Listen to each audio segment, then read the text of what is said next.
PNR Networks is a member of Patreon. Show your love for our shows by joining our ongoing fundraising campaign and get some fantastic perks in return. Check it out and become a Patreon sponsor. You can sign up at patreon.com, patreon.com/PNR Networks. And thanks for your support.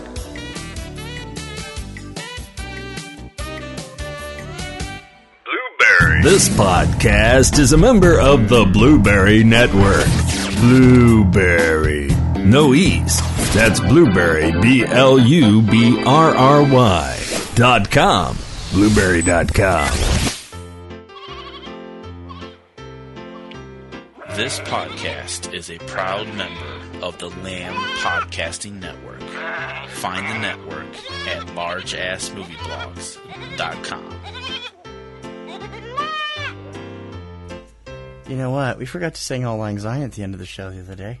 Yeah, but considering the fact that my voice was a squeak and yours was rapidly dying, and now mine's dead and yours is back. Sort of. Well, yeah. Well, we still got more awards to go. The Goofy Awards. Yes. And look back at this year and who we lost and a few other things going on. And it's all happening right here, right now. I'm T.C. Kirkham. I'm Kim Brown. Like sands through the new year. This is Subject Cinema. Stand by to receive our transmission.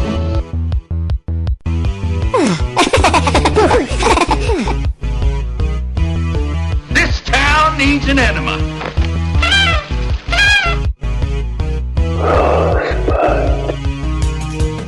Celebrating a decade of film podcasting.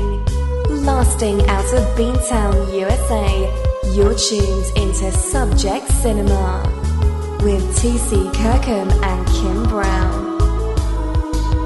Directive. Oh, behave. Yeah. I volunteer as tribute. Suppose you run your business and let me run mine. Here's looking at you, kid. Before we get started, does anyone want to get out?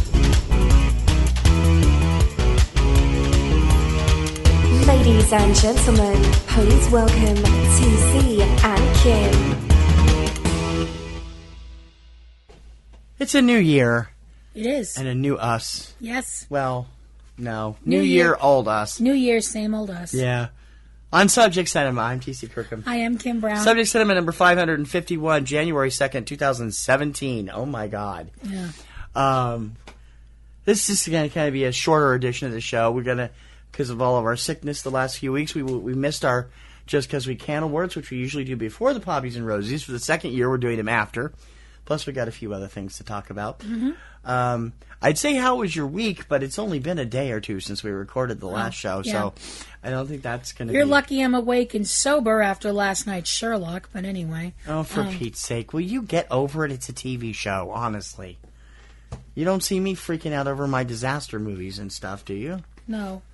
I've discovered this new show called Doomsday, 10 Ways the World Will End. No, that's what you have me for, so you can have me watch them, and then you sit there and laugh when I freak out. Yeah, well, the one that the Boston was on that one, too. I fell asleep during that one, though. I haven't been able to stay awake lately.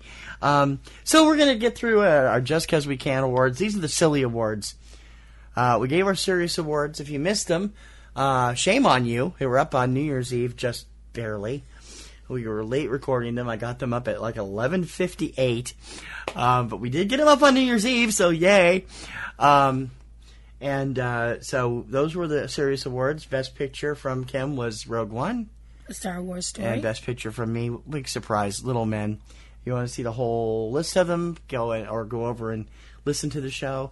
And see what else we gave the awards to. Yep. Now we're up to our silly awards. And also, pardon the clicking going on during this. I have a cough drop in my mouth. Oh, I'm sure it won't pick up. I wouldn't worry about it. Although Little Drummer Boy picks up all the time, so I don't know. And he seems to be silent right now. Okay. So anyway, Just Because We Can awards. Onward and upward. These are the silly awards, the goofy awards we give to all the films we've seen. I actually gave one to ones we haven't seen this year.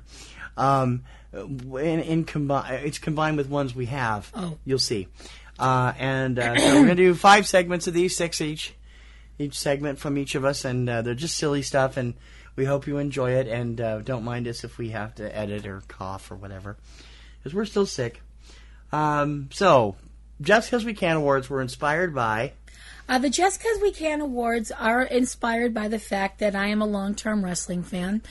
And the magazine Pro Wrestling Insider has an end-of-the-year awards. No, Pro Wrestling Insider is the website. Sorry, Pro Wrestling Illustrated. Pro Wrestling Illustrated has a list of year-end awards where people vote on most popular wrestler, most hated, blah, blah, blah. And they also have the unofficial official awards where people write in their own awards and give them away to people. So they can be pretty silly awards. I've written in a few times and actually got my name in the magazine. Not to pat myself. Actually. Yes, not to pat myself on the back, pat. But we decided. Okay, Horowitz. We decided to do our own awards like that. So these are most of them are silly. Some of them are a little serious. Are they? Mine are. A few of mine are. Oh, well. But definitely not the first one of mine. Would you like me to go first? Yes, go ahead and start. Okay. I have been doing this award every year pretty much, and I'm probably going to keep doing them. The sexiest superhero of 2016. Like there was any choice. The sexiest superhero of 2016, Dr. Stephen Strange, as played by Benedict Cumberbatch in Doctor Strange. I'm sorry, it's a guy who can wield magic in a cape. I'm so there. I just think he's awesome. So that's my first award. Obviously. Okay. That's a doctor that can examine me any old time. Before we go any further, I would like to give my apologies to our friend Michael Colford from Clotrudis for this award. The Kitty Carlisle Award for Most Enterprising Feline this year in the film goes to Bob from A Street Cat Named Bob. I've never seen such an adorable cat. And Bob played himself in the movie. Yes. He didn't have he had a few stunt cats, but he did do most of the stuff himself. Yes. Bob is adorable. Now, what are those called? Those are the coloring. Those are... I don't know. Tawny? Is that what they're called? He's a British short hair, I know that much. Yeah, but he's an orange cat, and orange has a certain name for it, and I can't remember what they're called, but... I just thought the name was cute and the award was cute, and I thought it would be fun because we love Bob and we love that movie, and if you haven't seen it, you need to. And if you don't get that, go join the Clotrudis Society for Independent Film, and you will. Not plus the bad pun. Yeah. The Kitty Carlisle Award for Most Enterprising Feline. Okay. Next up for me was the C4 The Fourth Wall Award, and that goes to Deadpool. There's breaking the fourth wall, there's denting the fourth wall, and then there's lining up every explosive you have and lighting a fuse. And that's what... One doubt, C4. Yep. What pretty Apologies much that's... to Jamie Heineman. Pretty much that's what happened with Deadpool. There was no fourth wall. It completely got blown apart to absolutely amazing effect. So the C4ing the Fourth Wall Award goes to Deadpool. My next award is kind of self-explanatory if you've been listening to the show for the last 6 months. His senior yearbook photo will be inscribed most likely to be King of the World. That goes to Theo Taplitz from Little Men. Theo is already at 13 now. Well, I think he's 14 now because he was 13 at Sundance last year, and that's coming up. So he must be 14 by now. Writer, director, producer, cinematographer, writer of the music scores in some cases. He's already an actor. He's done everything in these short films of his, and now in Little Men. And I mean, he was 12 when this movie was made, and he was great. And now, I mean, go over. You want to check out some of his stuff? Go over to his video. His band has got a YouTube channel, and then he has all of his films, his short films, are on Vimeo, and I've had links up to it in the show notes before. So if you haven't found it, it will probably be there again this week. The senior yearbook photo will be inscribed most likely to be King of the World, Theo Taplitz from Little Men. Okay. The That's It, I Quit moment of 2016. I have never done this before that I can recall. What was it again? The "That's it, I quit" moment. I know what this is going to. I don't think I've ever done this before. I mean, there's been movies where we've been watching them at home and I haven't been interested, but I have never got up and left the room. Yeah. This award goes to the fact that I had to walk out of Ants on a Shrimp, a film about one of the most hoity-toity restaurants in Europe. Ants on a Shrimp is dealing with what goes on in the restaurant. Well, this went on. It deals with the restaurant taking a trip and doing a pop-up restaurant in Tokyo. They're normally in Copenhagen. Yes. Well, this is while they were still in Copenhagen, wasn't it? Part of it, yeah. Yeah. No, it was the transition was there. Right. By the time you left, they had already gotten to Japan. All right. Well, they did. You're right. It involved watching a live turtle being strangled. Yeah. To be made into turtle soup, and I was like, if I don't leave, I'm going to puke. Yeah. And I just got up and left. I mean, granted, it wasn't like we were in a theater and although if we had been in a theater, I probably would have still got up and left. Yes, I think you would have. Either that or risked puking all over the people in front of us. No, don't do that. But we were home, but I left. So that was my moment for that. The "That's it, I quit" moment of 2016. Yep. My next one is the "One badass role does not make you a badass, so please don't get any ideas" award. Ouch. No. The reason I bring this up is because I love Thomas Mann. He's one of my favorite young actors on the planet, and he's a Rising Star alum, and he's done everything over the last few years, but he's made a stock and trade out of playing the same kind of character. Teenager or early 20-something, and usually very nerdy or studious. Me and Earl and the Dying Girl, even in Hansel and Gretel, he was kind of this nerdy kind of the self-effacing, goofy best friend. Yeah, kind of, and he's always, playing a teenager, even though he's 25 now. But it's like, at least he still looks it. In the movie Memoria, he plays the main antagonist of sorts, the badass guy to the good kid. And it was really terrifying to see him playing this kind of role because I've never seen him do a role like that. He's always played the geeky best friend or the geeky lead types. I mean, you can look at him at Earl, you can look at him as fun size, you can look at him as kind of a funny story. Even little parts he's played geeky. It looks like he's going to be doing the geeky role again in Kong Skull Island. And he did it in Bloodfather. It's like, okay, so now he's playing this badass, but, as good as he is at it, I don't want him to start playing badasses all the time because he's too good at playing the nerdy guy, and I enjoy watching that performance. So that's why I'm saying one badass role does not make you a badass, so don't get any ideas. And it goes to Thomas Mann for his performance in Memoria. Okay, next up for me was the brain bleach moment of 2016. For all of the medical milestones that have occurred over the last few years, I find it disconcerting that nobody's actually invented brain bleach yet. And boy, after this movie, I wish they did.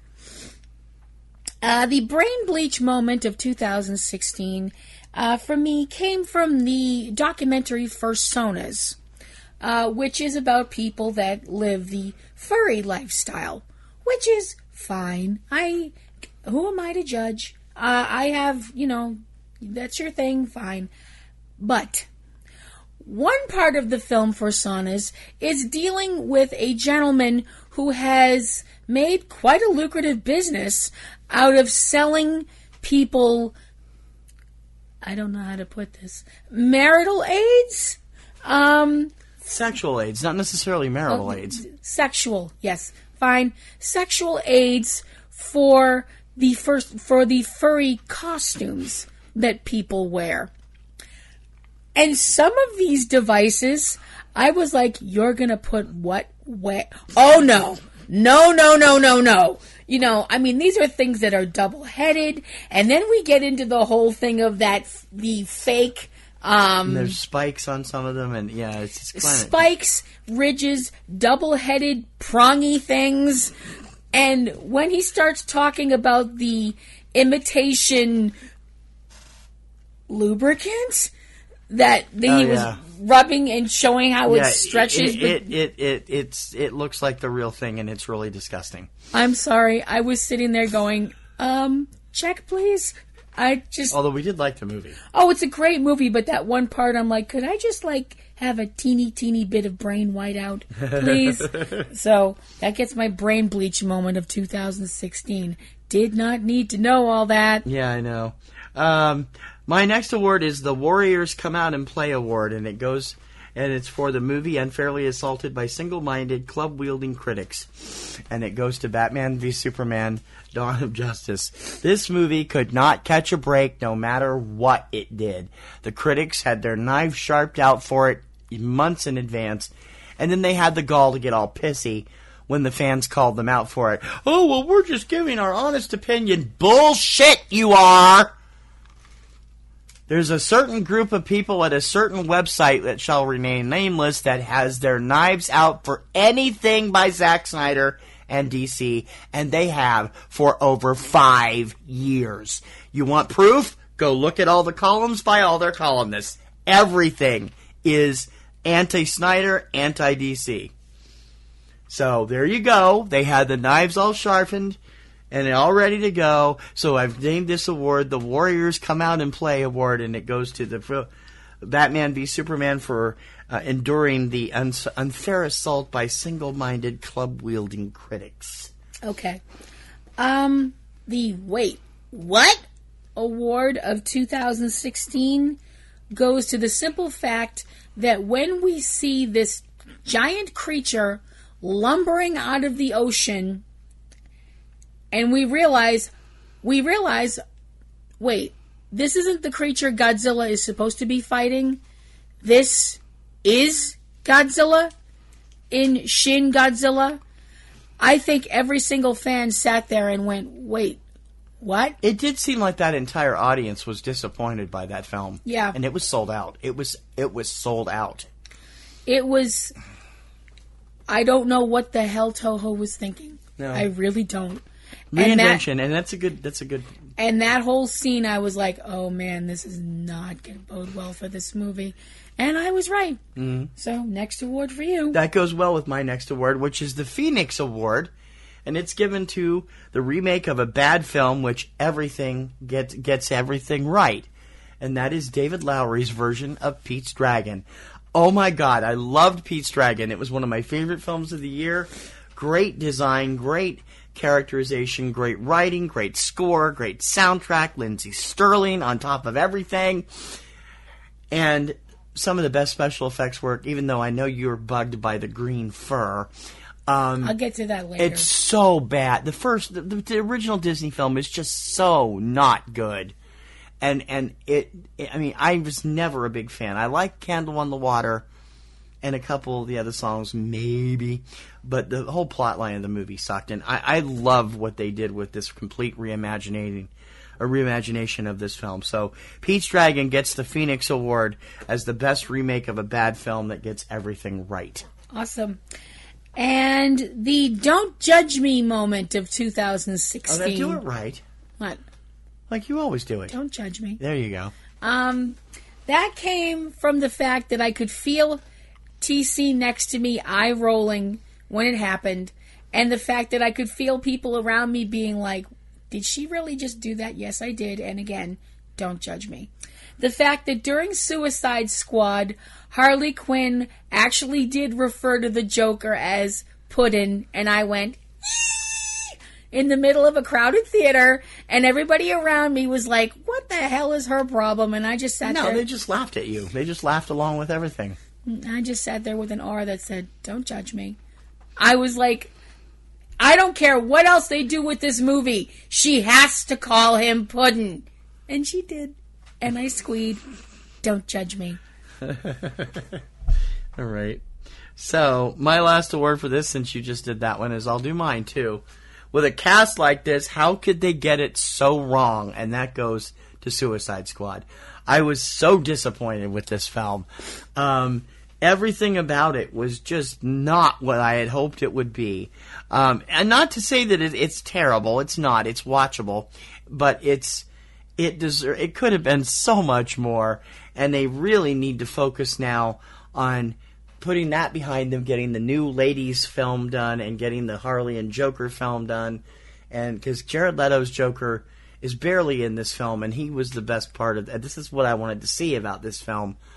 I just didn't like it as well as it. I mean, it wasn't as good. Kim even said it wasn't as good as what she'd hoped it to be. No. With a cast like this, how did they get it so wrong? Suicide Squad. We got more of these goofy awards coming up when Subject Cinema returns. No film is too good or too bad for us. This is Subject Cinema.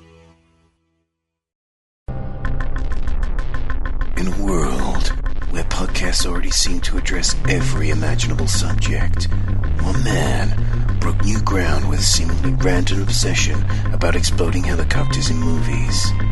He was a podcaster on the edge, a maverick broadcaster who played by his own rules. Now, he has a last chance to talk about the strange way helicopters explode in film. Exploding Helicopter, available on iTunes and Podomatic now. Think you know about chopper fireballs?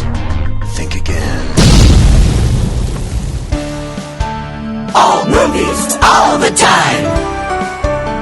Subject Cinema. It's our Just 'Cause We Can awards here at Subject Cinema, and we're glad you're joining us. I'm Kim Brown. I'm TC Kirkham, and Just 'Cause We Can is because we can. They're silly, goofy awards as opposed to the serious awards, and we hope you'll stick around for all of them. What's next? Next, you're not going to like this one. The You Just Can't Catch a Break, Can You award. And that goes to Lucas Till as Alex Summers, a.k.a. Havoc, who dies. Again. We don't know. We don't know. We're pretty sure. We don't know. They do not show a body. Honey, he died. The house blew up. We don't. Yeah, and his power is energy absorption. Hello? Anyway. I'm saying he dies. Fine. And turned into MacGyver. Anyway. Spoiler alert. Alex Summers, the character of Alex Summers, a.k.a. Havoc, was killed off screen in X-Men Days of Future Past. And that is right, isn't it? No. No, he got killed on screen, didn't he? No, he didn't get killed at all. In Days of Future Past? Yeah. Mystique saved him and a bunch of the other people from Stryker's people. He never died. Why am I thinking he died in something else? No, he's never died. Oh. He got zapped in First Class, but he never died in anything. Okay, I'm sorry. I thought they implied that. All right. Well, he just can't catch a break. I mean, we didn't know what happened to him after Days of Future Past because Mystique got them all out of there. We assumed. I assumed that, and I also assumed that after what happened in X-Men Apocalypse that he got killed. I'm sorry, what is the problem that the writers have with Havoc? He's got great powers, and you guys just seem to always use him in a background role. Not to mention the fact that they got it backwards. He's the younger brother, not the older brother. I know. So You Just Can't Catch a Break, Can You, goes to Havoc from X-Men Apocalypse. You just can't catch a break for Lucas Till. See Monster Trucks. Okay. My next award is the Didn't We See This Before award. And it goes to Now You See Me Too. Not saying this was a bad film, but, well, it is just kind of the same film. The only difference is Lizzie Kaplan is the new character there, and Daniel Radcliffe is the new bad guy. Other than that, you have all the same characters, you have the same magic tricks that's shifted from Vegas to Shanghai, and it's interesting, and the way that they do things is a little twisty different, but it is basically the same film. And I think they should have changed it up a little bit better. Although this film does continue the great chemistry between the leads in the film, and Lizzie Kaplan slipped right in without any problems, where Isla Fisher could not do the film because she was pregnant at the time it was filming. And I loved Lizzie Kaplan's character, too. That helped a lot. I also didn't really care for the way that they did the Mark Ruffalo character in this one, but it's like, okay. But the first movie remains one of the better films, and this isn't terrible. It's a great film when it's on cable. I'm sure you'll enjoy it. It didn't do that well at the box office, so the supposed sequel, is going to be focusing on the character Jay Chow introduced in this movie. We'll see if it actually happens. Didn't we already see this before? Now you see me too.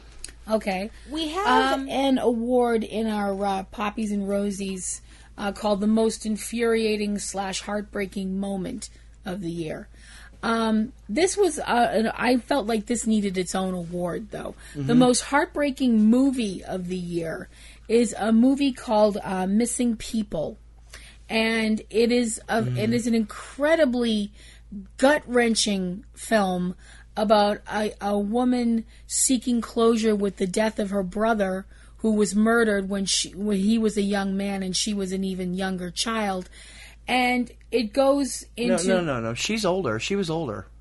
She was older than him, I'm pretty sure. There was 2 years difference on either side. I'm not sure which way it was. But he was only 14 when he was killed. Yeah, he was a young man when he was murdered.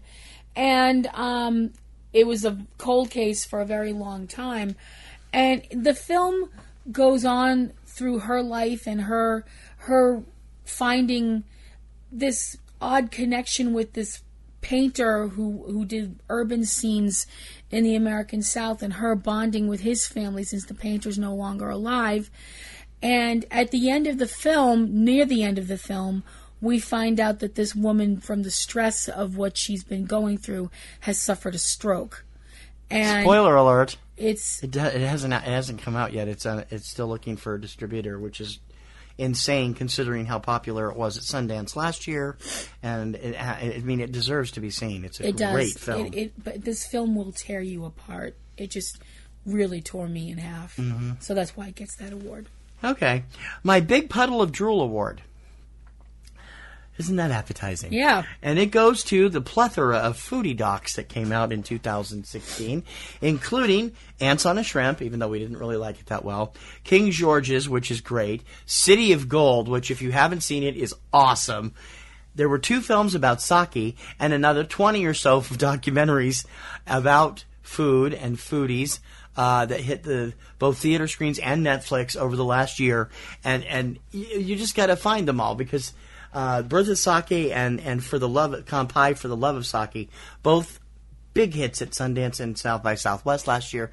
We never did get around to checking them out. We've got to do that. And I just love food documentaries. 2 of them made my best of last year. Well, one of them did Steak Revolution. I don't know about the other ones, but it seems like they're getting better and better and more. They realize, hey, foodies will come if we see it. So we're going to keep doing it, keep doing them. The Big Puddle of Drool Award to all the plethora of foodie films this year. Okay. The Weapons of Mass Cuteness Award goes to the otters from Finding Dory. They don't have any lines, and we only see them a few times. But it's this little clutch, herd, flock, I don't know what you call a bunch of otters, who basically know that they're little bundles of adorable and use that as ways to get people out of, or other creatures, to get out of trouble.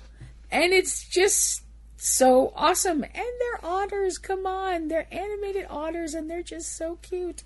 So that's my next award. My next award is the Unnatural Paranoia Award. And I was really surprised because I've always thought of this gentleman as an extremely progressive guy. But Werner Herzog made a documentary this year about the internet. It's called Lo and Behold, Reveries of the Connected World. And man, is he paranoid about the internet. Now, he presents how the internet started, the kind of good things and the bad things that have happened on the internet. But I get the distinct feeling that the man is severely uncomfortable with how the internet works, and maybe he thinks it should go away, period. I don't know. The movie is great. If you haven't seen it, it's available on Netflix. And I think it's Netflix. It's on either Amazon Prime or Netflix, one of the two. And it's great to watch and a lot of informative stuff. There is some pretty scary stuff in it. startling stuff about stalking, but it's definitely good, and I'm interested to see if everybody else thinks that Mr. Herzog is as paranoid about the internet as I do. The Unnatural Paranoia Award going to Werner Herzog. Okay. Or maybe it should go to Werner Herzog, because I can't stand the internet. I also can't imitate him as well as Thomas Mann did and me and Earl, so... Okay, anyway.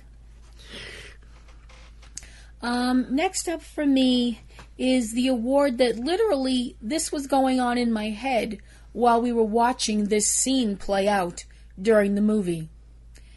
And the ass kicking begins in 3, 2, 1.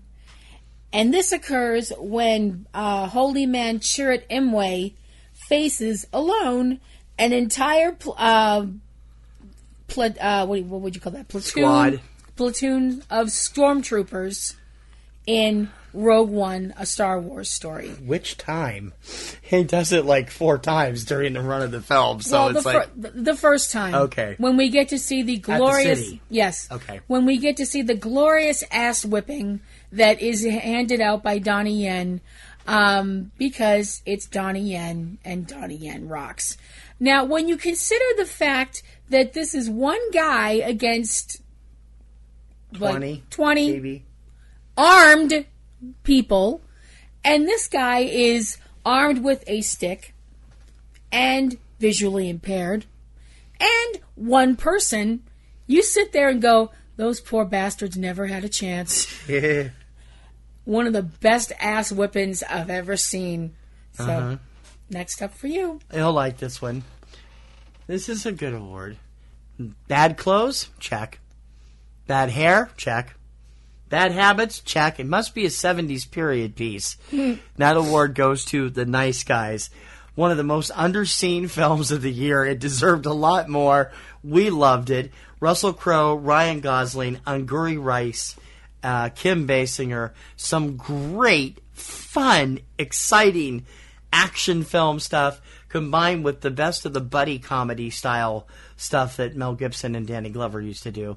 And it really, I would have loved to have seen it do well so we could have seen more of these two. They're funny, but it probably won't happen now. If you haven't seen it, you should check it out. It's on demand. Should end up on Netflix or Amazon in the next few months. And deserves a lot better than it gets, but man, the 70s fashions will kill you. Bad clothes, check. Bad hair, check. Bad habits, check.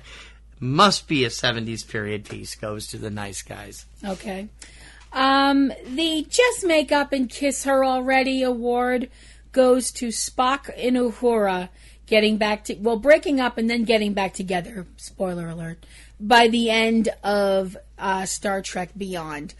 At the beginning of the film, we find out that Spock and Uhura's relationship has come to a close because he's thinking about going to the new Vulcan and trying to help his race kickstart, their society on a new planet.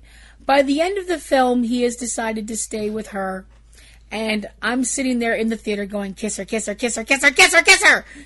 I'm sorry.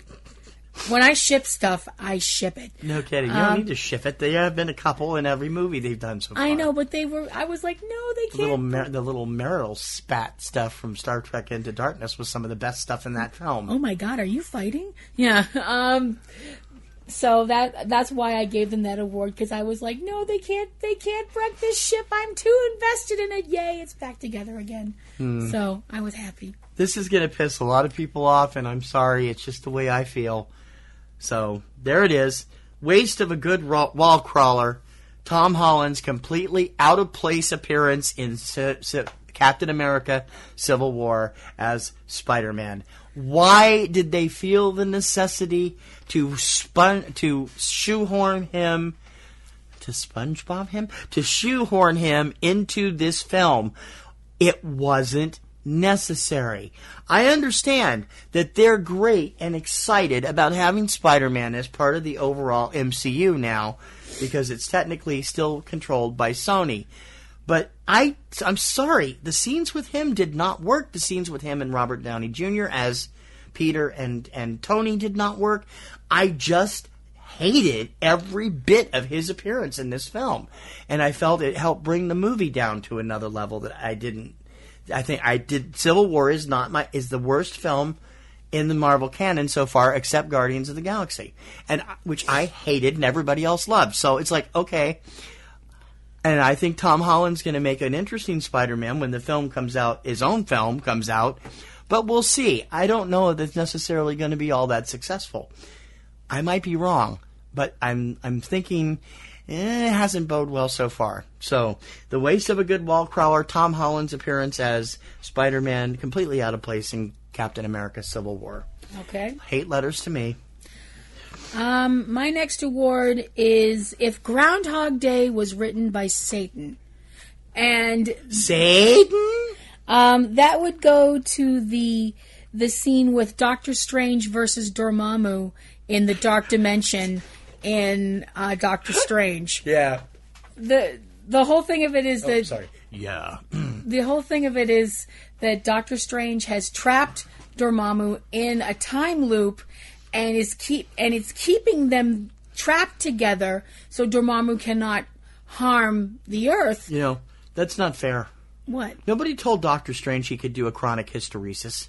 That's a completely different Doctor shtick. Don't steal other shtick. Are you done? Well, yeah, but it's a fair argument. Anyway. When you can go wield an Infinity Stone, you come talk to me. Until then... Oh, fine. Whatever. Slow your roll. But the thing is, Dormammu keeps killing him in various and sundry and squishy ways over and over and over again. And I realize some people might have actually found this humorous. I didn't. I thought it was hysterical. I didn't because... Most of the audience thought it was hysterical. She's sitting there all upset about it. Anyway. She has a heart. Excuse me. You know. It was supposed to be humorous. Anyway. But I do remember sitting there, I was like, if the devil wrote Groundhog Day, this is how it would have turned out. So, what's your next award? Proof that you don't need to make a movie out of every hit book out there. You know? Okay. Hollywood likes to option books before they even come out, and... Even if they're badly written fanfic. Twilight. Oh, now, the Twilight books don't... I don't think those necessarily need to be made either. But neither did Pride and Prejudice and Zombies. It was a fun little waste of time. I would have preferred it had been a free waste of time. And I know you and Stacy got a kick out of it, but I mean, it was okay for what it was, you know, and I enjoyed seeing Matt Smith in that kind of a role because it was just such a wussy role that you're not used to seeing him do in Doctor Who, and it's like, that was good. And the soundtrack was good, the score was good, but as a whole, there are all kinds of books that come out every year, and we do not need to make movies out of every single one of them. And this movie is a perfect example: Pride and Prejudice and Zombies. Okay. We have more coming up, so don't go away. Subject Cinema, we'll be right back. Real movies for real people. Subject Cinema. His movies. Way to go, Charlie! I think it rips through your clothes when it takes you over. More human than human is our motto. He tasks me, and I shall have him. Her movies. The hills are alive. You're so jealous you can hardly breathe. The rum! Yes, the rum is gone. Why is the rum gone? Suddenly my life doesn't seem such a waste. Fuzzy Fur Movies. The Cavebabble Podcast. We babble about the movies you love. And probably a few that you love to hate. Find out more at cavebabble.com. Also available on iTunes, Stitcher, and by Smoke Signal. C-A-V-E. Babble. Cavebabble.com. Movies for him, her, and you. If you're looking for great films, well, that's okay. You'll like us anyway. Subject Cinema. We're handing out our Just 'Cause We Can awards.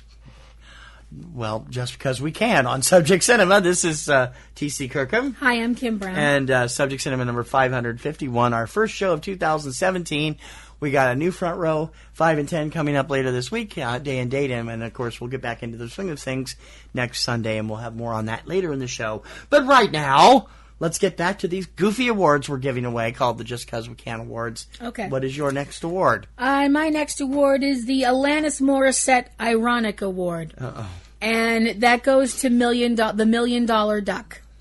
Now, to explain what this award means, and no, you understand it. I might when you explain it. I don't get it right now. Well, I'm sure those of you remember the song Ironic from the 90s. Yeah. And if you don't because you're too young, shut up. The reason that I'm giving this to the $1 Million Duck is because it is ironic. The whole point of the $1 Million Duck, it's a documentary about people who make stamps for it's a duck. You have to paint a picture, a realistic portrait of a duck that is going to be used on a hunting stamp. Now I see. Okay, I get what you mean now. The hunting stamp is a stamp that hunters require to go out and shoot ducks and everything else. And everything else. And the fact that you have to have this beautiful piece of wilderness art so it can be legal for you to go out and blast a hole through Bambi's mother is just... I'm sorry. That is way too much irony for me. That is just too much. You know, I'm sorry. I'm sick. I know. I need help. I know. No. And I'm sorry to anybody that just traumatized with Bambi flashbacks. I'm sorry. Bambi's mom! Okay. Or Animaniacs flashbacks. Since you did that, I'll do mine for that too. The Billy Mitchell Award. You'll understand where that's going. Or 2 feathers short of a full ducktail. And it goes to Rob McBroom, who just can't follow the rules of the duck stamp painting contest in $1 Million Duck category, named for Billy Mitchell from The King of Kong. There has to be a bad guy in some of these goofy, fun documentaries. And Rob McBroom takes pride in being a bad guy in this, and he's talked to The Wrap and a few other places. Rob is 5 cents shy of 5 cents. I mean... Rob's elevator does not go to the penthouse. He enters this contest. He calls himself a free-form glitter artist. And yet he enters this contest every year. And every year they give you a list of 5 specific duck breeds you can do for your painting to be considered for the duck stamp. And they have to be nature realistic paintings. Yeah. So Rob does Picasso stuff.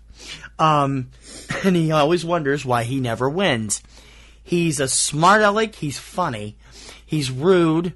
He can be obnoxious, but he makes this movie come alive in places, and it's definitely worth seeing because of his off-the-wall attitude. So, to Rob McBroom, the artist who just can't follow the federal duck stamp rules for $1 Million Duck, I give the Billy Mitchell Award, or 2 feathers short of a full ducktail. Okay. The moment that made me moan in 2016, and not in a good way. Okay. I was like, we're going to have the Doctor Strange Award here? No. Okay. It's another Marvel movie, though. The scene in Captain America Civil War where we realize what we saw earlier on in the film has come around and come full circle. I know you're not supposed to talk during movies. I realize that. And you should really try not to scream in scary movies and stuff like that. But I'm sorry. I was sitting there in my chair. I couldn't help it. I was sitting there going, no. Oh, no, no, no, no, no, no, no. When we realized that the assassin that murdered Tony Stark's parents was the Winter Soldier, a.k.a. Bucky Barnes in Captain America Civil War. Yep. I was sitting there like, no, well, he couldn't help it. No. I mean, yeah, he was brainwashed and it wasn't his fault. Tony does not see it that way. And it was such a gut-wrenching, oh my God in heaven, yeah, don't tell me. gut-wrenching move inside the movie that almost derailed the entire Marvel universe. So, and I'm not convinced they're going to pull their butt out of a fire yet, so we'll see what happens. I mean, I was really sitting there like, oh dear God in heaven, no. But that's what happened. Yep.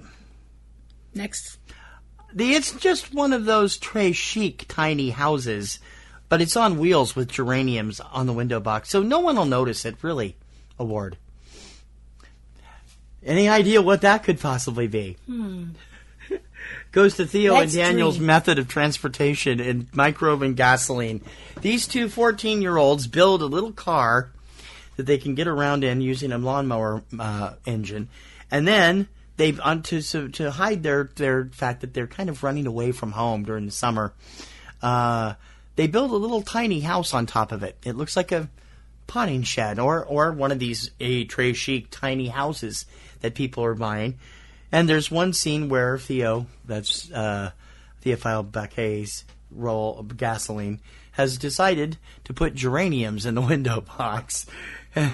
Daniel's like, aren't the geraniums a bit much? It's like, okay. It's a funny scene. The movie is funny and poignant, and I was not terribly happy with the ending of this film either, but I did enjoy it immensely, and I hope everybody sees it now that it's on Netflix. It's just one of those très chic tiny houses, but on wheels with geraniums in the window box. No one will notice it, really.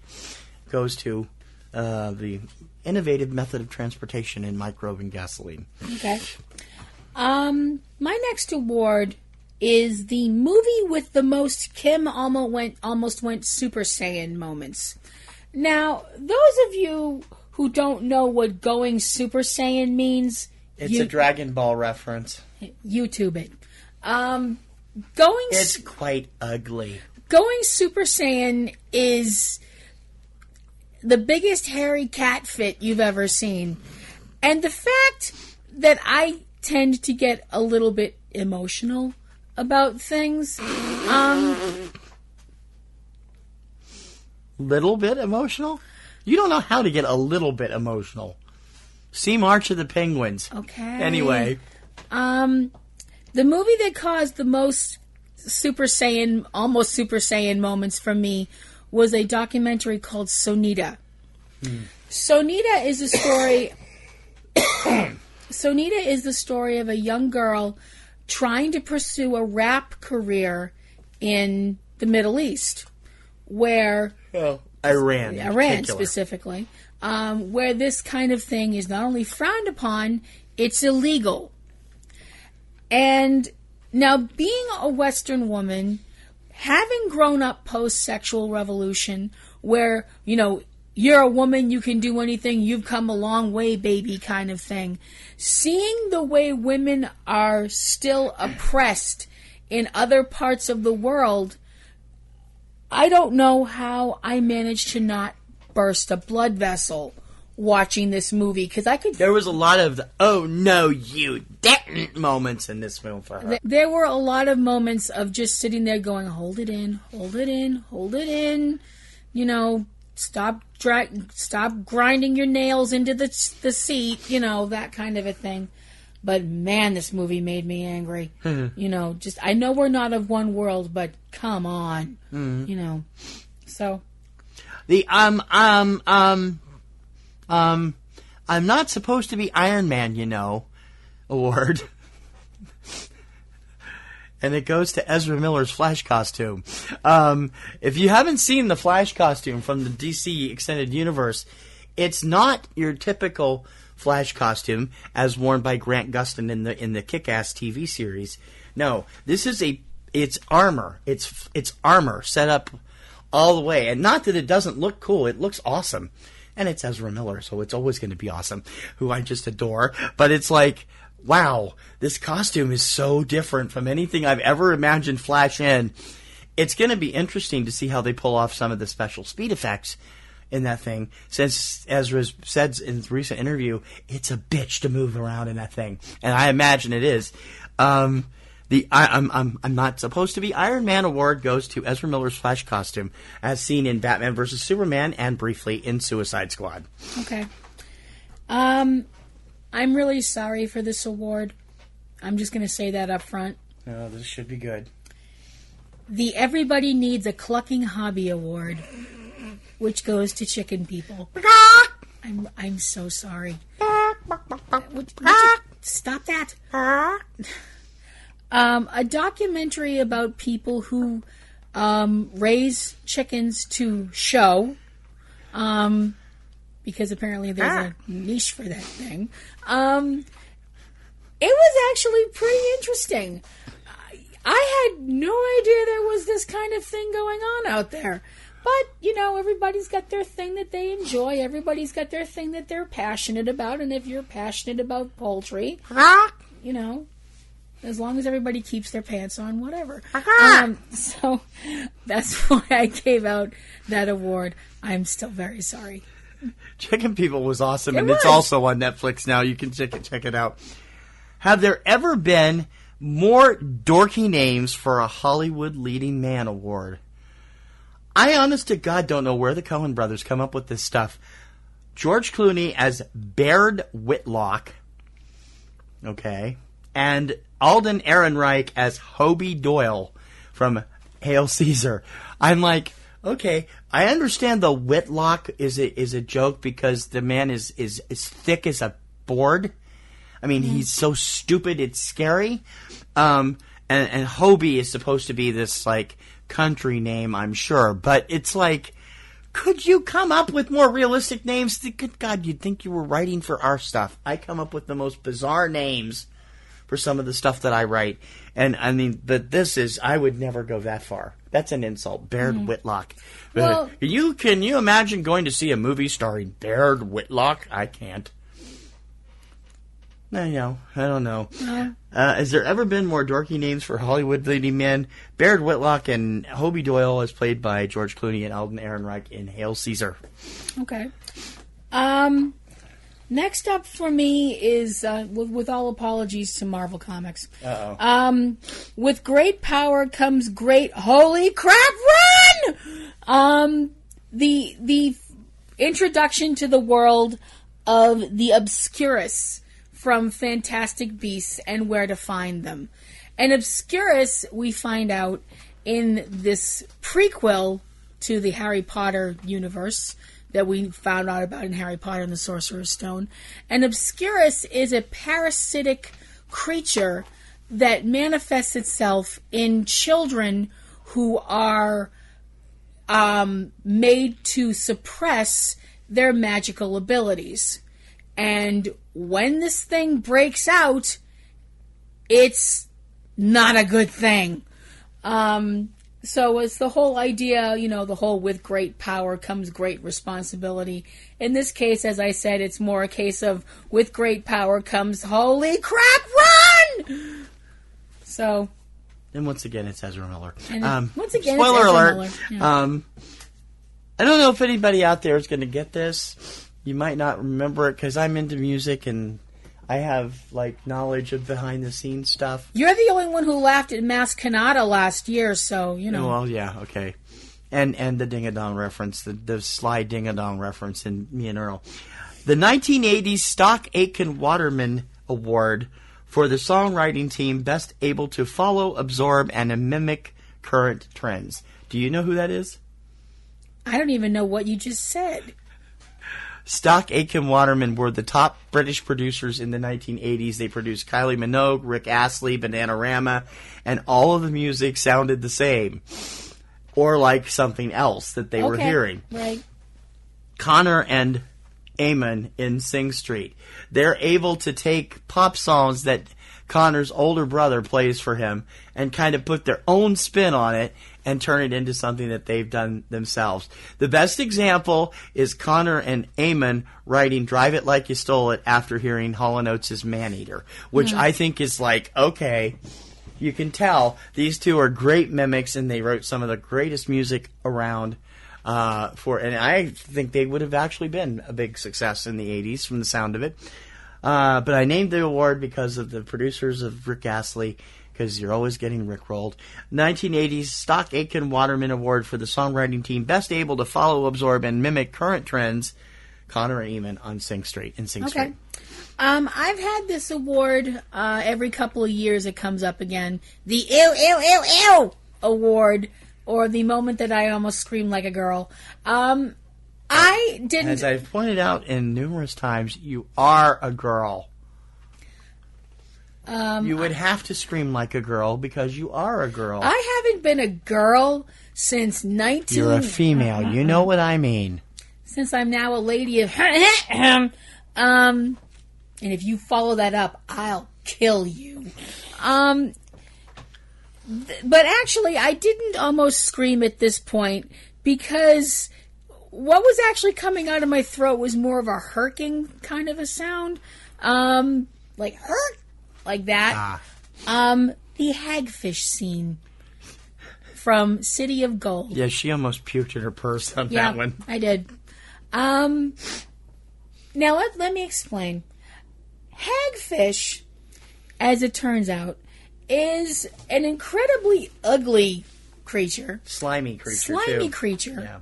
That is used in cooking in certain parts of the world where people don't have easy access to eggs and stuff like that. Because they agitate these creatures while they're still alive. They have them in a bucket and they agitate them. And when they get agitated, hagfish secrete this slime. And the slime is used by people of certain parts of the world where they don't have access to eggs. It's used as a binding agent, the way we would use eggs in places where we do have easy access to eggs. Yeah, it's pretty gross. And I'm sitting there, and I literally, I am not making this up. I had my purse in my hands, up against my chest, and I'm like holding it open because I'm like, if I puke, it will hopefully all go in my purse and not all over the lady in front of me. You just turned away, closed your eyes, You could still hear it though. You could still hear the bucket, and it's making this slurpy, schlorpy noise, and I'm just like, oh God, I'm gonna throw up. It was one of the most revolting things that I've ever seen and heard. It's in a really great movie too. I know, and the rest of the movie is so awesome, and that scene just made me want to just just even thinking about it, I just get all bleh. Mm-hmm. So that was my last award too for this segment. Oof, what a thing to go out on. My next award is the Zatoichi Award. Gee, I wonder who this goes to. It goes to Donnie Effin Yen for Cheruiyot in Rogue One. Donnie Yen rocks. He actually played this role blind at his suggestion because he was trying to do a tribute to Zatoichi, the legendary Japanese character that has done all kinds of stuff over the years, including the long run from what was his name? The gentleman that played him in the 70s and 80s. I can't either. It's just leaving me blank at the moment. And of course, Kitano played him in 2004 in a terrific update. And it's a great tribute to that character and just how crazy Donnie Yen can be. So to Donnie Effin Yen as Cheruiyot, I give the Zatoichi Award. And we've still got another couple segments to go of all these goofy things, and there will be more coming up when Subject Cinema returns. We've got the films of the present and future. This is Subject Cinema.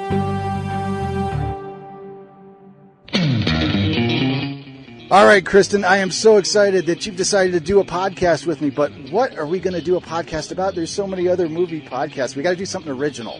Well, I'm a big fan of Disney movies. What about something like that? That's just kid stuff. What do we want to do that for? Did you know that The Avengers is a Disney movie? Or that Pulp Fiction is a Disney movie? Pulp Fiction is not a Disney movie. It's technically owned by Miramax, which is part of Disney. We are still going to talk about the Disney animated movies, though, right? I thought you said that was kid stuff. Well, I've got 2 kids. I got to be a good dad and stuff. So be sure to subscribe to the Walt Sent Me podcast, where we discuss the various subsidiaries of the Walt Disney Studios, including the animated movies. It's available on iTunes, Podomatic, and wherever you find great podcasts. And I swear, it's not kid stuff. T.C. Kirkham and Kim Brown. Real movies for real people. Subject Cinema. welcome back to Subject Cinema. It's our Just 'Cause We Can Awards, and we're glad you're joining us. I'm Kim Brown. I'm T.C. Kirkham. Let's keep going with these goofy awards. Okay. Next up for me is Worst Idea Ever. And that goes to the whole idea of trying to capture and use the Enchantress as a member of Suicide Squad. Now, Amanda Waller's idea of using these criminals as people that are going to do good because you're forcing them to is not a bright idea. The idea of... And if you notice, she's kind of thick that way. The idea of using a creature of immense magic powers that you don't understand as your own personal attack dog? What? Well, really? When you think about it and look at Suicide Squad, she's the biggest sociopath in the entire group. Yeah, I know. I'm like, wow, and this didn't work out for you? I'm shocked. So that's my next award. The Are You Kidding? How did they do that with such a simple thing award? And that goes to Barbara, Oleg, Toshiko, Tina, and the members of Circus Circor in the excellent, outstanding documentary Yarn. Some of the stuff that is done with Yarn, especially the stuff that Circus Circor puts on, and the marvelous jungle gym that Toshiko built out of string, I mean, completely wove out of string, is amazing. And it was horrifying to see her have to, the time had come and it was time to take it down. Yeah. And that beautiful piece came down. Yarn has its moments, and it is an unusual and fun documentary, and it is still scheduled to play several festivals here in the next couple months, including one in New Bedford, here in Massachusetts. And if you get a chance to see it, you should, because it's worth the time, and some of it will take you completely off guard. So the Are You Kidding? How do you do that with such a simple thing award goes to the participants of the documentary Yarn. Okay. This next award for me is the I'm Never Gonna Sleep Again award, and that goes to Indian Point. A documentary about nuclear power and the fact that, for the most part, we don't know what the F we're doing with it. We do know what we're doing with it. We don't keep enough track of it. Similar to the way that happened at Fukushima a few years ago. Yeah. I was like, well, great. Anybody wants me, I'm going to be over in the corner with a bottle of vodka, Yeah, Boston's kind of screwed if anything happens, because we're stuck in the footprint of two different nuclear facilities, Plymouth and Seabrook. Yeah. So it's like, okay. I'm just going to lock myself in the bathroom with a bottle of vodka and some cookies. I'll be fine. It is the cleanest form of energy, though. Well, that's great. If we're all dead, it won't make much of a difference, will it? It ain't going to be that bad. So, next for you. The Even I Know That Won't Work award. And that goes to the idea or the concept of implanting goat testicles in a human to cure human impotency. And it's from the documentary Nuts. There is a reason this is called Nuts, and this is it. In this film, which is a beautifully animated and hysterically funny in places documentary, the goat testicle implants is how this guy gets started. His whole empire gets started with this goat testicle implant idea when he's talking to a townsman about it. And he puts we don't know exactly what happens till the end of the film, but he purports to put a goat testicle in this guy, and suddenly they're making babies and everything's working. What? I'm sorry. Even I know this isn't going to work, but it has some effect, obviously. But the method, I don't know. It's worth finding. Nuts is a great little documentary that you should find, and it got some really good reviews, some critical praise, and made a couple of best lists at the end of the year. Nuts. Okay. Next up for me, the most bitch-slappable character of 2016. This was hard because there were quite a few. But for me, there was one clear person that wins this award. And that would be Alexander Lex Luthor, played by Jesse Eisenberg in Batman vs. Superman: Dawn of Justice. You just want to bitch slap this little smug bastard. I mean... Well, it makes sense. He's Luthor's kid. Of course he's going to be a smug bastard. Yeah, but there was just... I mean, my palm was aching. I wanted to hit this kid so hard. He was just such a miserable little... The British use this word in a completely different way than we do. Don't use that word. If you're Family show. If you're British, you know what the word I'm talking about is. It starts with C and rhymes with runt. Yeah. Anyway. But that's why he gets that award, because he is one. The Verdi Angel Award, also known as They Can Say I Couldn't Sing, but They Can't Say I Didn't Sing Award. And it goes to Meryl Streep for being able to humanize and create a renaissance of sorts for the notoriously bad soprano, Florence Foster Jenkins. Meryl is great in everything, but she really is... This film is funny, it's poignant, it'll make you cry in a couple of places. And Florence's stuff is available on Spotify. Kim got through one song. I got through the whole album, which still amazes me. Kim has sharper hearing than She you does. and can only take so much. It's... Oh my God, this woman was bad. And they think it was because of her syphilis, lifelong syphilis battle that might have happened. But she was a good person at heart. A very good person. A true music lover and a patron of the arts. And so people kind of look the other way. And we get the story of why that happened in this wonderful film that Meryl makes her totally human. And it is just so wonderful to see. Plus great performances by Hugh Grant and what's his name from Big Bang Theory, Simon Helberg. And it's just really terrific. The Verdi Angel Award, which is she was part of the Verdi Society, goes to Meryl Streep. Okay. This one is a little meta, but, go with it. You Can Take the Girl on a D&D Award goes to the fact that I was really kind of shocked to see that Elliot was a green dragon in the remake they did of Pete's Dragon. Well, he was a green dragon in the original movie, too. Leaving out the furry part. Oh, okay. Well, the reason I bring up the D&D part is because if you are a player of Dungeons and Dragons, and we know you're out there, green dragons are lawful evil. They are not something you want to mess with, ever. They are intelligent, they are spellcasters, and they are really malicious, malevolent creatures, which is as far from Elliot as you could possibly get. Elliot in Pete's Dragon is sweet and kind and fierce when he's defending those he loves, but he is just this lovable creature. But my first reaction when I saw him was, holy crap, that's a green dragon!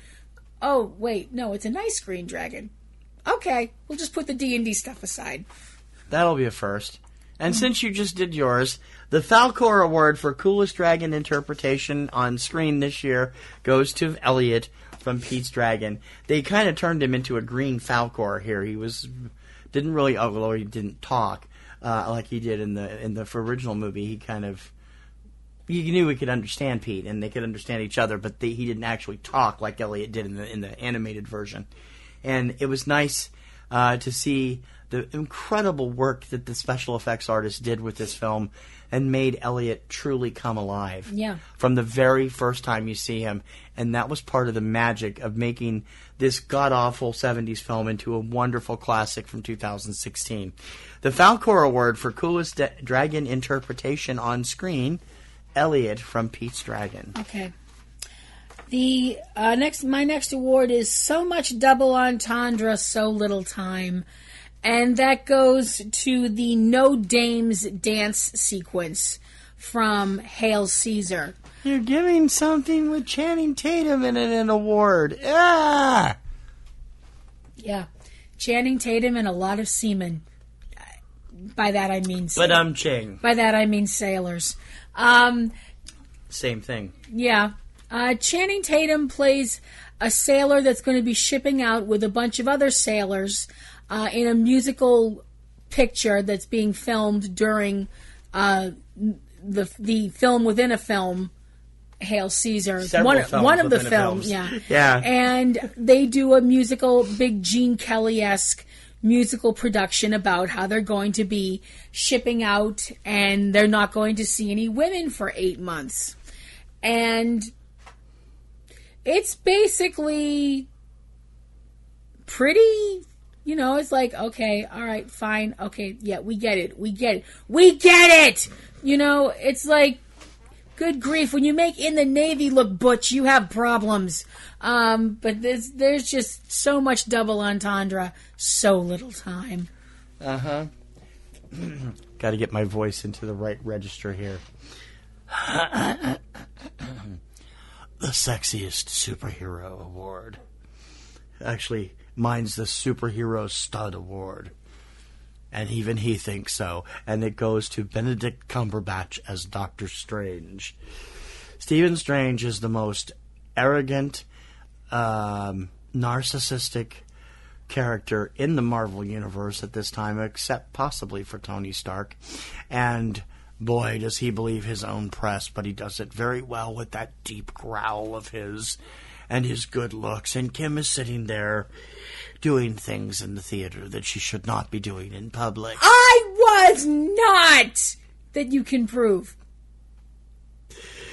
Teach me. Yeah. The Superhero Stud Award, and even he believes it. Benedict Cumberbatch as Doctor Strange. Okay, next. I refuse to confirm or deny that I was doing anything that my mom wouldn't approve of. I think that was that my 6? No, you got one more. One more? Okay. My next award is the best use of a time warp since the Rocky Horror Picture Show, and that goes to Sing Street. Usually with period pieces, and the fact that something from the 80s could now be considered a period piece usually makes me want to run my head into a wall. Stuff from 2005 could be considered a period piece now, honey. Thank you. Well, I'm just pointing it out. But this was one time where I was like, I could not stop smiling during this movie. And it was the fashion, it was the music, it was the fact that was back when MTV actually played videos. I just loved it, and I never felt so good feeling so old. That's why I gave them this award. This one's self-explanatory, and it's a nod to our buddy, our Chris out there. The Fraudzilla Award, and it goes to Shin Godzilla. Oh, this movie was bad. I'm sorry. Maybe it's just us. Everybody seemed to like it except us.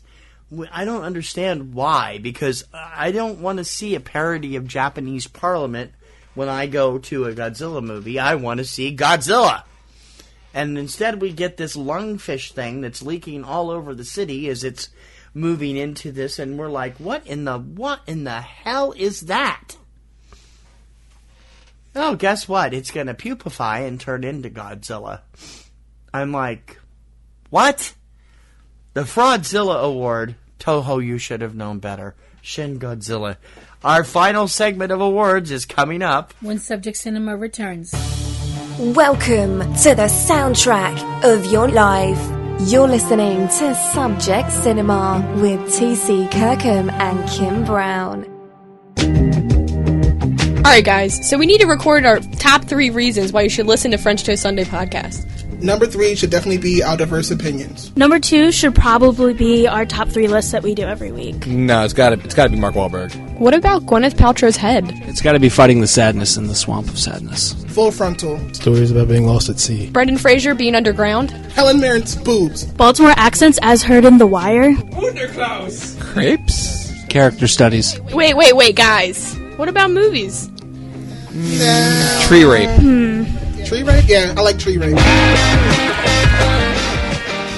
Tune in every Friday for a new episode of French Toast Sunday podcast, brought to you by us at FrenchToastSunday.com. Clothing made out of Burger King wrappers. T.C. Kirkham and Kim Brown. Subject Cinema. Into the home stretch with our great Just 'Cause We Can awards on Subject Cinema. I'm T.C. Kirkham. I'm Kim Brown. And what's up next in our last group of awards here? Okay, you actually brought this up earlier, but this is my version. The most eye cramps of 2016, and that was caused by the 70s fashions in The Nice Guys. Now, I mean, I don't want to make it sound like I didn't live through the 70s, because I did. You were a small child, though. Yes, I was a small child who had no input on how they dressed. I myself, me personally, don't ever remember wearing any of these hideous clothes, however. They weren't hideous. They were fun. At the time, they fit the time. Just watch the Brady Bunch. It's not any different than that. I'm sorry. Watching The Nice Guys, other than the fact that I was like, wow, Russell Crowe can be funny. You know, and I was just sitting there. that was a revelation to me, too. Yeah. I was sitting there watching this movie going, ow, my eyes. Ow, my eyes. Ow. Oh, so much polyester. Ow! So... And leisure suits. It's just... How we got to the 80s, I have no idea. You know, but anyway. Moving on. The goofiest use of classical music in a film this year. Okay. Any idea? No. Goes to Sabotage by the Beastie Boys, which is referred to as classical music by one certain Vulcan in Star Trek Beyond. Yeah. They've used Sabotage before in the first Star Trek film, and it is now considered classical music, apparently. I'm sorry, I always thought classical meant Beethoven or Bach or Brahms or you wonder Copland. what they call that now. Not Rauch and the other guys from the Beastie Boys, but at least they picked a good song by them. I like that song. I'm not fond of everything they do, but that one I actually like, and it was fun watching the cast refer to it as classical music. It's obviously one of Kirk's favorite songs. Yeah. So the Chris Pine Kirk enjoys classical music in the form of Beastie Boys, the goofiest use of classical music in a film this year. Okay. The most huggable co-star for me, there was absolutely no one else but this being that could win this award. And the most huggable co-star of the year was Bob from A Street Cat Named Bob. Bob! Woo! He's an adorable orange cat that comes into the life of a young man when he needs a friend the most. And people who say cats are aloof and unloving and cold can suck it. Because and can't be trained. And can't, because Bob shows, like I said when we were doing the Poppies and Rosies, you don't need to have wings or a halo to be an angel. You just need a heart that loves. Yep. Guys, got to see this film. The Living Chia Pet Award. And it goes to Bo Truckle from Fantastic Beasts and Where to Find Them. He's this little sprout, about yay big, maybe 6 inches tall at the top, with little, leaves and arms and stuff made of plant material, because he's a plant, technically. A plant being. And Kim has been like, I want one, ever since then. I do want one. So I have a feeling we're going to see them in the Chia Pet line at some point, where you can put little Chia on Bo Truckle's head or something. The Living Chia Pet, Bo Truckle from Fantastic Beasts and Where to Find Them. I don't mean that as an insult. Don't take it that way. I do want one. I know. Okay, next up for me is the Husband of the Year. And the Husband of the Year, without a doubt, goes to St. Clair Byfield, played by Hugh Grant from Florence Foster Jenkins. Now, I realize some people might be like, what are you talking about? He cheats on her. Yes, he does. And to my knowledge, they were never married officially. But well, they do refer to themselves as husband and wife. They do, yes. The thing is, he can't have a physical relationship with her because she has syphilis. And she's aware of his dalliances with her permission. Yeah. The fact that he stands by her, and you can tell he genuinely loves this woman and genuinely does not want to see her hurt by the truth. You know, I mean, I know that's an awful thing to say, and, you know, we're taught that, you know, we should strive for truth above all, but... She does. She's true to herself. Yeah. And he wants her to believe in herself and her singing, and he genuinely loves her. And the things that he goes through and the hoops he jumps through to make her happy are really, really beautiful. And that's why he gets Husband of the Year from me. Yes, I agree. The You Talking to Me? Are You Talking to Me award goes to Tony from Little Men. If you've not seen Little Men yet, Tony is this incredibly gregarious 12-year-old played by Michael Barbieri. He wants to be an actor, and throughout the film, he is a very boisterous, very obviously the very vocal of the two, because Jake, his best friend, played by Theo Taplitz, is very quiet, very studious.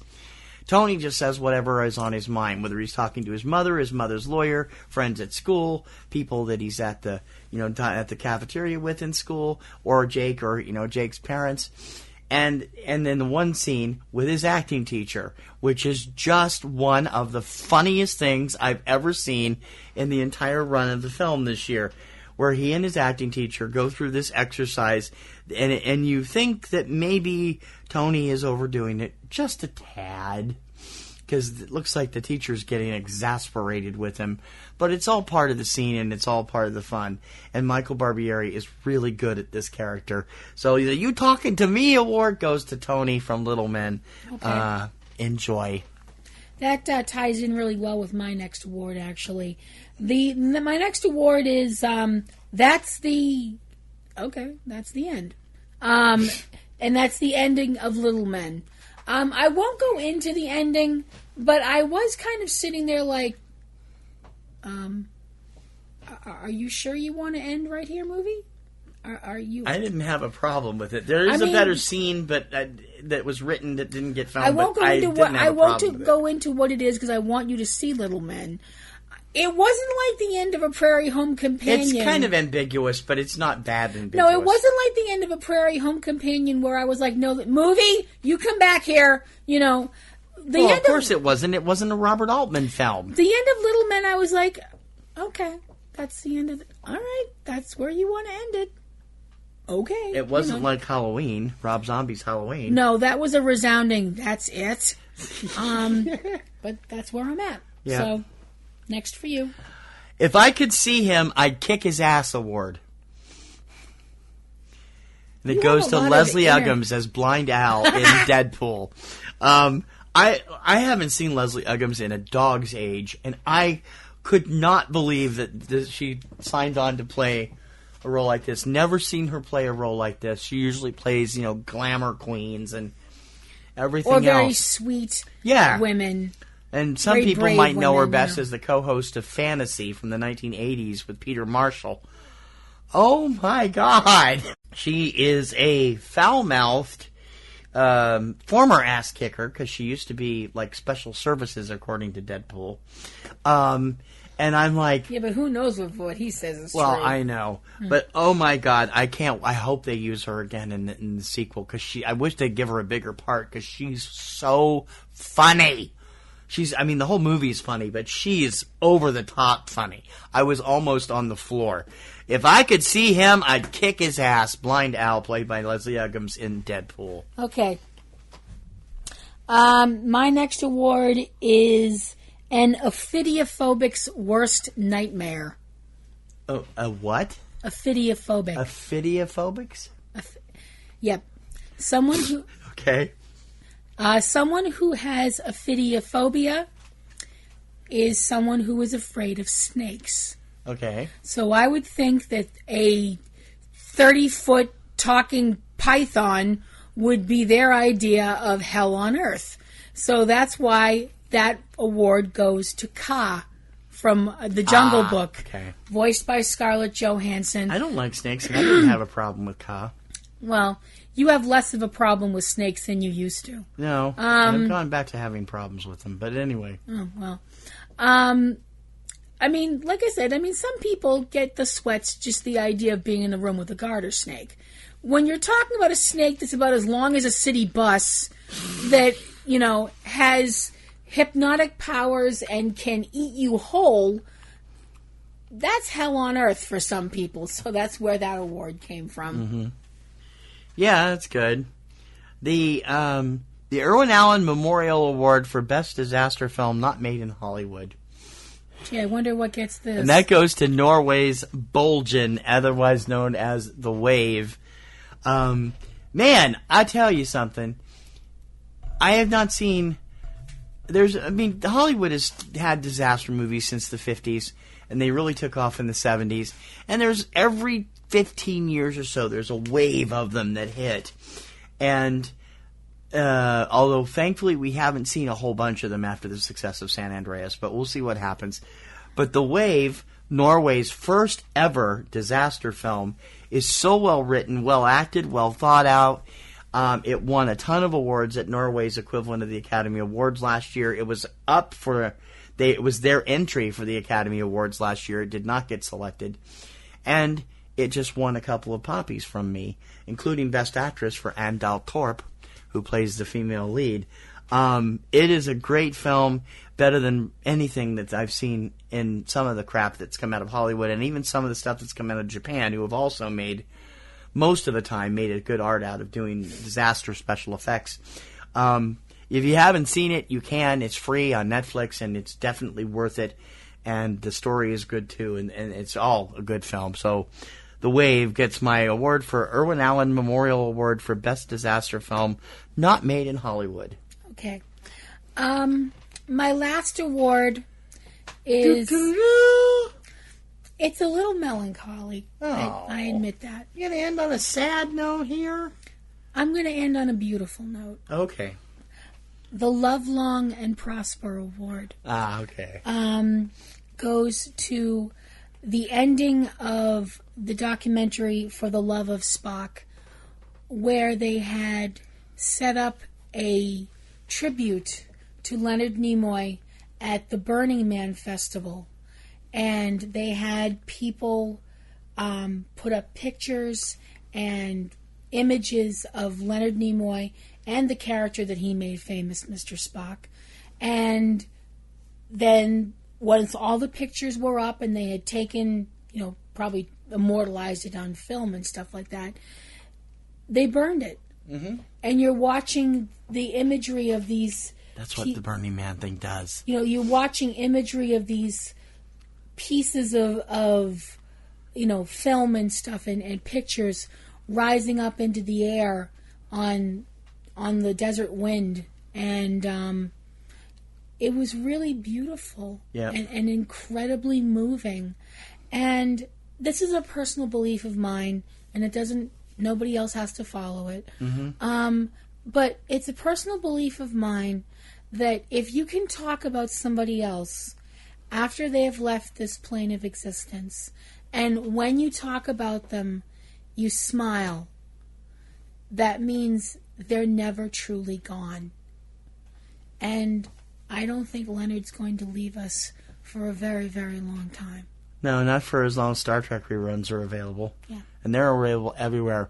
Well, nice, melancholy thing to go out with. So I guess it's up to me to go out with the silly stuff. Best interpretation of a German accent by an Australian actor in an American film. Ow! Should I run that by you again? No! It goes to Cody Smith-McPhee for his portrayal of Nightcrawler in X-Men Apocalypse. You cannot tell, anybody cannot tell. Cody is from Australia. A lot of people don't realize, some people think he's from England. He's an Australian. And he does not ever leak. Some Australians have problems with other accents, and some of that Aussie leaks. His German was flawless. His German accent was flawless as Nightcrawler, Kurt Wagner. And he's done it for American accents in the Congress and a number of other things, and voiceover work that he's done. He is just a master of dialects, and it's always fun to see him because you never know what kind of accent he's going to have. And I have yet to see him actually perform in a film where he's playing an Australian. I don't think he's done it. My best interpretation of a German accent by an Australian actor in an American film goes to Cody Smith-McPhee for X-Men Apocalypse. I think that's going to do it for the awards this year. Yeah. We will have a few more awards, though. When we come back, Eric Lyon of Cavebabble has sent us his top 10, and we will talk about those. Plus, we will remember some of the people we've lost in 2016, and that's coming up when Subject Cinema returns. Good times and great movies. Subject Cinema. This is the super duper awesome trailer for the Forced Viewing podcast. So, Jory, what do you think should be in this? Lots of girls. Well, I'm liking, explosions and robots and sci-fi stuff. No! Boys have cooties, girls, and blood. Lots of blood. But we should have in there stuff that has nothing to do... Oh, actually, you know what? Dan, what do you think? Well, I think... Actually, we're completely out of time. ForcedViewing.com. Who the hell are you? The best movies. Subject Cinema.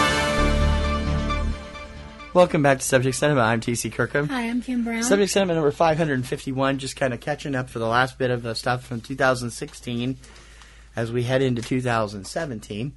Wow, this year is going to be interesting. Got a lot of interesting stuff coming out. The next two shows you're going to hear from us are going to focus on those.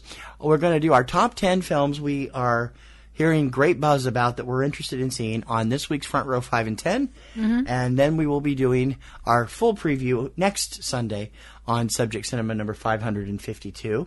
And we hope that you will enjoy that. I also want to bring up a programming note. We were going to premiere a brand new spin-off of Subject Cinema this month called Real Rewind. It's a historical movie show, and it's a lot of research is going into it. And there are two things about it. It was supposed to be a thrice weekly show. I'm not sure we're going to be able to do that. It's probably going to be just a weekly show and take on a format, a half-hour format or so, rather than the brief 10-minute thing I had hoped to do 3 times a week. I'm not sure yet. I might still work it out that way. It's also not going to premiere until probably April. The reason for this is because I got some stuff going on, medical issues I got to deal with, and so I'm really not going to have time to devote to the research I need to do for this show right now.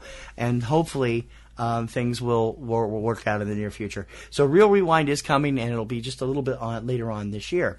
Platinum Rose's Garden will be back in late January when Supernatural returns for the second half of its season. Yes, it will. Which I'm sure you can't. Well, you've actually been rather handling your hiatus rather well this year. Thank you. I've been working on that.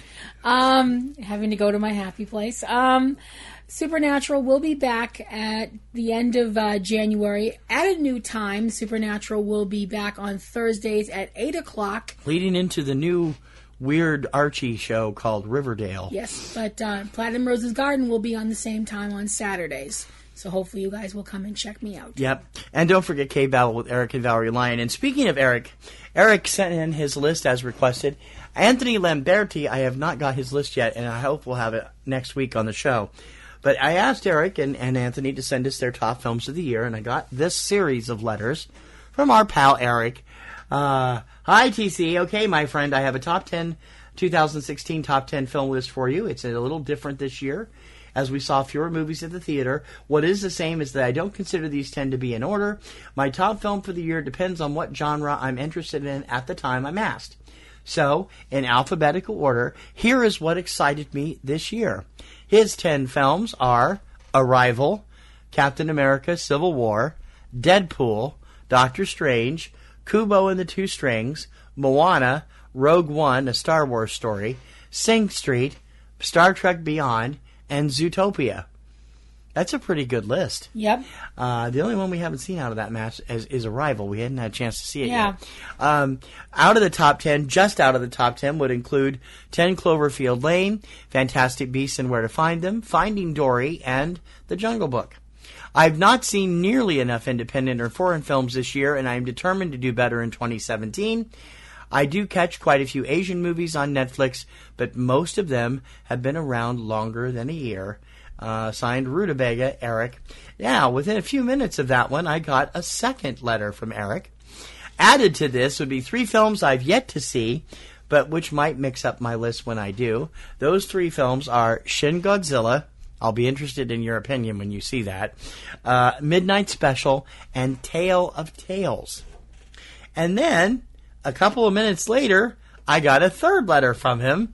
And movies I was surprised to like as much as I did, Ghostbusters and Hardcore Henry. And the most disappointing film I saw in 2016, Crouching Tiger, Hidden Dragon, Sword of Destiny. I've got to say, considering it's about 20 years too late as far as the sequel goes, and it's Donnie Yen, and I love Donnie Yen, but it's not Chow Yun-Fat. No. And Michelle Yeoh is in it, obviously. I'm not surprised. We haven't actually watched it yet. But Zhang Ji is not, so No. that instantly... No, I want to see it. I still like to see it for Donnie Yen, but what I saw, the trailer, looked like they really... It's too IMAX'd for TV. You've got to see it in IMAX to make it work. Thanks so so Eric, much, thank Eric. you for that. We just want to go take a few minutes here to reminisce a little bit about some of the people we lost in 2016 as well. I mean, there were so many. 2016 was a horrible year. We lost so many people. And most recently, we lost Carrie Fisher, who died after 4 days after a heart attack she had on a flight from London to Los Angeles. And then the very next day, her mother, Debbie Reynolds, passed away, obviously because of the stress of losing her daughter. Mm-hmm. Carrie will always have a place in history as Princess Leia. And the fact that she appeared sort of in Rogue One is as the young Leia was really something. But Debbie Reynolds is an institution. This woman is a historical legend in Hollywood, in Vegas, and everywhere. She was a singer, a dancer, a comedian, an actress. She did it all. And one of the nicest ladies in Hollywood. Yep, she was known for being very kind and friendly to everybody. I used to remember watching her on all the Bob Hope specials and stuff, and she would be a riot on there. I also remember her once playing a role that I loved, and it was perfectly suited for her, where she played the mother, the deceased mother, of a deceased actress. Does anyone out there remember the short-lived sitcom Jennifer Slept Here? With Ann Jillian? She played... I loved that show, and it only lasted 13 weeks. It's the only time I ever liked Ann Jillian in a major way.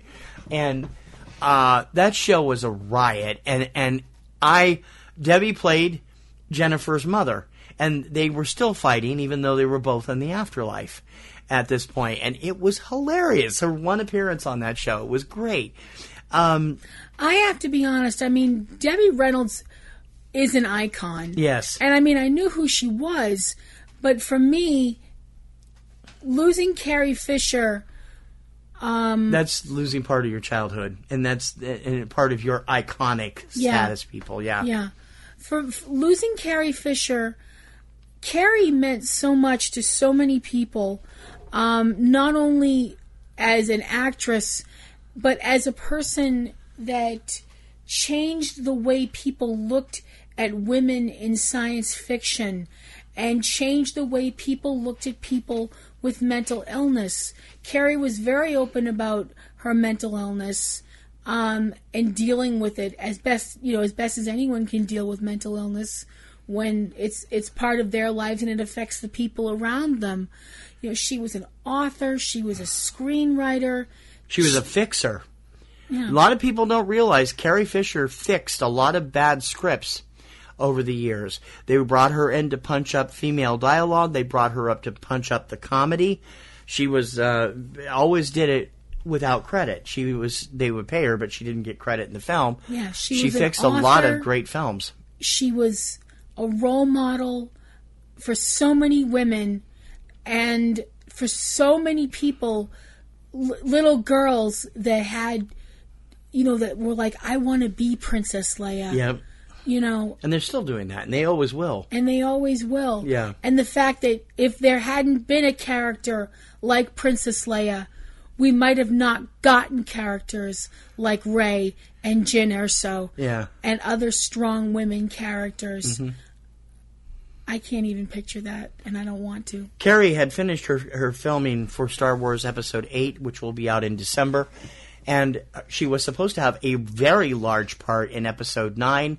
Director Rian Johnson has not yet said what they will be doing with that. They're going to end up probably rewriting it, although they might be able to use some unseen footage like they did with Philip Seymour Hoffman for the final Hunger Games. He passed away before Mockingjay, either one of them came out, so I don't know. We'll see. The documentary that premiered at the New York Film Festival about Debbie and Carrie and their tumultuous life together was purchased by HBO and scheduled to be airing later this month. It has been bumped up and will premiere this coming Sunday, day and date January 8th on HBO, and I can't wait to see it. And I'm sure it's going to end up being one of HBO's highest rated premieres ever because of the timing.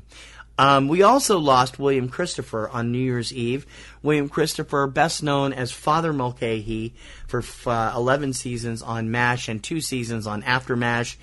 And he also did a lot of episodics during the 80s after MASH ended, including Murder, She Wrote and all those things. Did he ever show up on Law & Order? No. You're the Law & Order fanatic. Strangely enough, no. Or NCIS? No. He was a wonderful, funny actor who made Father Mulcahy probably the best-known priest on the planet over the years. He was brilliantly funny, and he was 84, and we will miss him a lot. Yeah. Going back into the year, though, there were a lot of this year was really tough. We lost a lot of great people. If you go back to the beginning of the year, I think one of the losses that hit us very hard was Alan Rickman passing away so suddenly. One of the best bad guys out there. He became, and for some reason, the object of women's affections from Love Actually, which I still haven't figured that out. And even more, that movie mystifies me. And even more women's affections as Severus Snape from the Harry Potter series. I don't get that at all. The music world had to say goodbye to so many people this year. In January, it was David Bowie and Glenn Frey. We lost Greg Lake a couple months ago. Leonard Cohen passed away in the summer. I've never been a big fan of Cohen's vocalizing, but one of the best songwriters in history. He was a lot like Bob Dylan that way, and they were contemporaries. One of the most shocking deaths of the year had to be the sudden death of Prince. Prince also, in April. And it wasn't as sudden as many people thought. He actually what had been being treated for a number of illnesses that nobody never knew, because he was very close to the breast. He was only 56, and I mean that's just terrible. Of course, before 2016 let out, we wound up losing George Michael, which completely floored everybody. That happened also since we were last here giving these. Yeah, George Michael was just a few months younger than I am, and I one half of the iconic British pop duo Wham, who went on to have a great deal of success as a solo artist with songs like Faith and Father Figure. Yeah, he was an amazing writer. The songs he wrote were incredibly well received across the board. You could be a George Michael fan even if you were a heavy metal fan, because he wrote great lyrics and he came up with incredibly visual ideas. Father Figure, one of the best videos of the 90s, really well done, or late 80s actually, and really, maybe that was 90s, I'm not sure, and just terrifically done. And then of course he had decided before that he wasn't going to do any videos for Playing for Time, which they just did the lyrics, which is the debut of the lyric video idea. That he will definitely be sorely missed. On the acting front, nothing hit us the way the death of Anton Yelchin hit us. Anton was 27, killed in a freak car accident in June, and I haven't cried over somebody in a long time, and I shed tears when I read that online, and I had to run in and tell you because you were actually resting that day, and it was like, talk about a gut punch. Anton, one of the most talented actors. He still has 3 movies that have not yet been released, And his last television project, Troll Hunters, premiered 2 weeks ago on Netflix to rave reviews. They have not yet decided what they're going to do for the second season of that. But Guillermo del Toro, who is the executive producer, has been raving about what an incredible performer Anton was. Of course, he also did voiceover work for a number of Studio Ghibli films in the English language version. Also the Smurfs, the first 2 Smurfs movies. For me, he will always be Finn from Fierce People. That was the first place I ever got to know him, and amazing performance for a kid who was only 14 when they filmed that film. And it was like, it's such a gut punch. And of course, remembered for Charlie Bartlett, his role as Pavel Chekhov in the new Star Trek universe. And I'm just, this world is so much poorer without Anton Yelchin in it. I know. For me, I hate saying goodbye. I really hate it. I know. I'm not good at it. No, you're not. We lost Kenny Baker this year. And Kenny Baker, for those of you who don't know, and I can't believe there's anybody out there who does. I think our listeners probably know who he is. Our listeners know, was the man that gave a life to R2-D2 in the Star Wars films. And when he passed away, it felt like losing a member of your family. I thought it couldn't hurt anymore until Carrie Fisher died, and I was like, nope, right. 2016 proved me wrong again. Yeah. You know, we lost an amazing man, a pioneer into space, and proof that people, when they have their hearts set on it, can reach the stars. When we lost John Glenn in 2016, he was an American hero, a test pilot, an astronaut, an author, and just one of the most amazing people to ever slip the surly bonds of Earth and touch the face of God. Don't forget the senator, too. And a senator, He was a senator from Ohio and, for many years. In the world of sports, we lost a few people, too.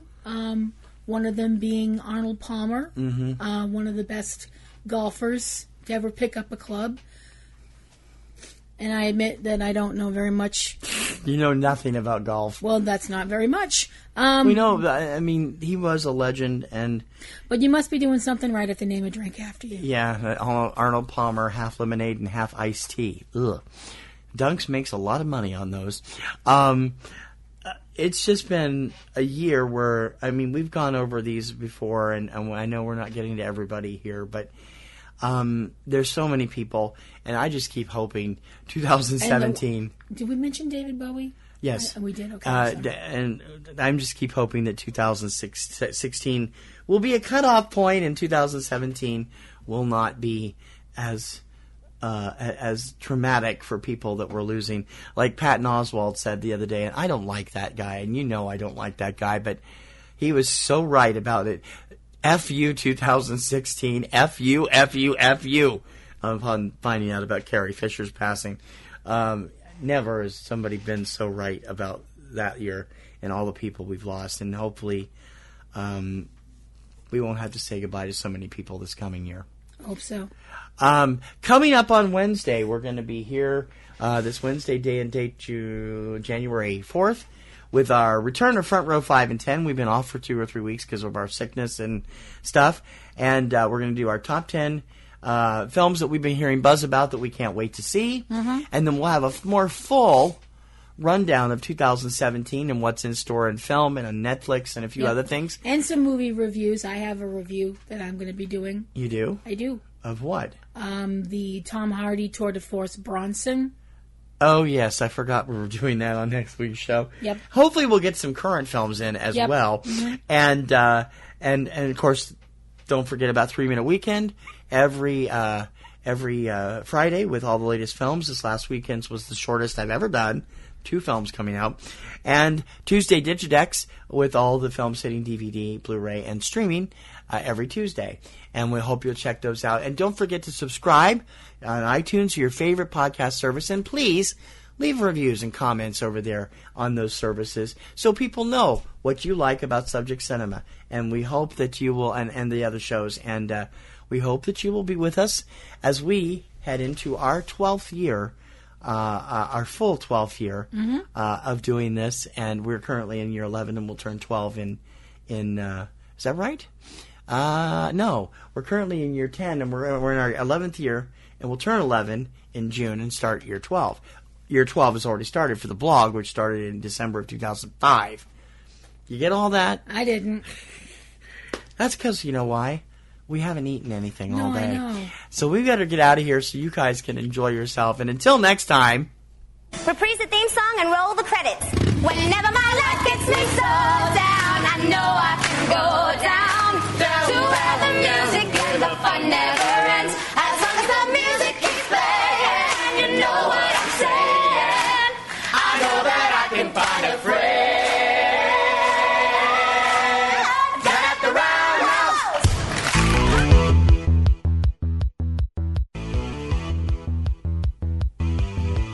For Subject Cinema, I'm T.C. Kirkham. I'm Kim Brown. May your popcorn always be buttered. And may your roses always be in bloom. Here's to a great 2017. Hear, hear.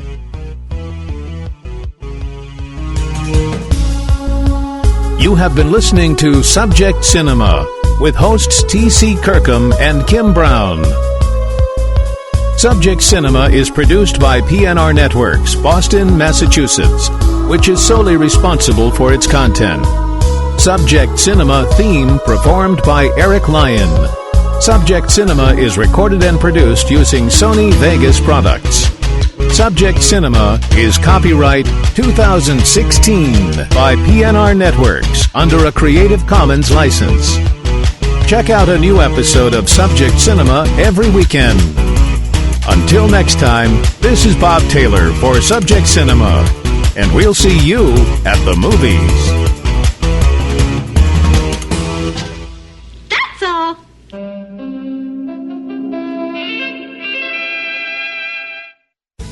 Podcasting's choice. From coast to coast, continent to continent, right here 24/7.